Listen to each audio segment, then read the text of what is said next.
I think the park's legacy is the power of place.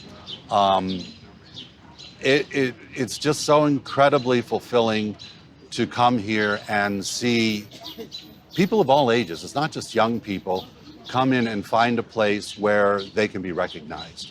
Because in so many parts of the world, if you're LGBTQ, you aren't recognized, or you're abused, or you suffer in some way just because of who you love. And to be able to come here and find that that is wrong, that you can love is love, right? To see it validated here is so important.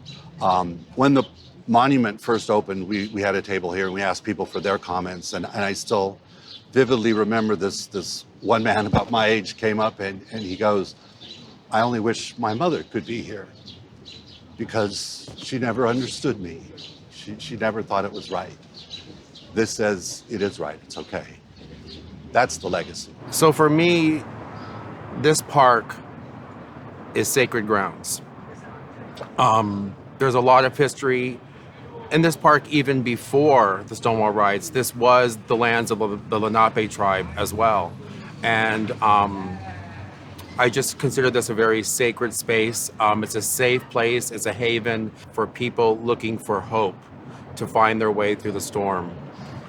It also represents a place where we can honor all of the elders, all of the activists that fought for our rights.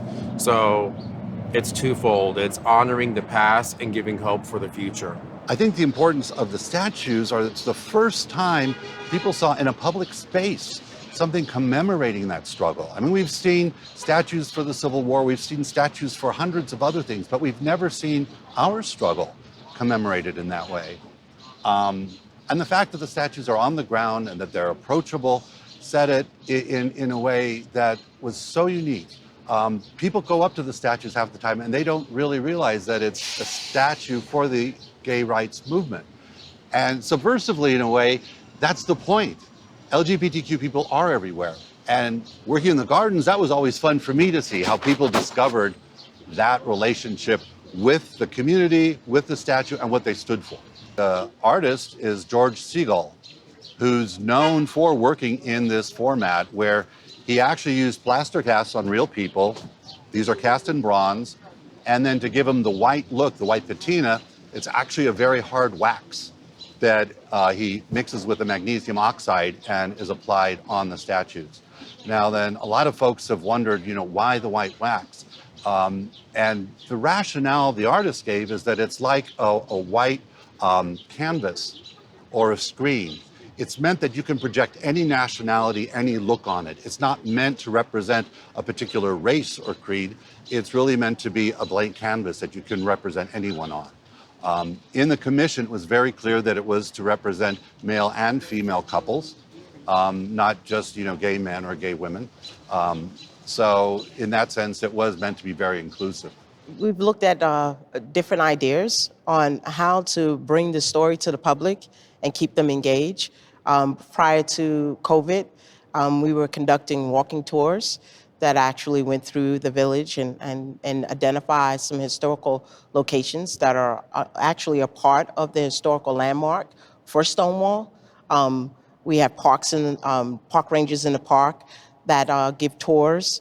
We even had a Google project where folks can download an app and actually QR in on a code and be able to get some more information related to Stonewall.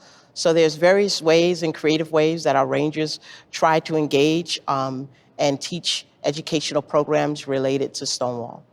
For me, putting up these flags is one of the most fulfilling things I've ever been able to do in my life, because when people come to this park, I see how much happiness and joy it brings them to be able to feel represented and to feel that they have a place where they're honored and they're celebrated. It means so much to me.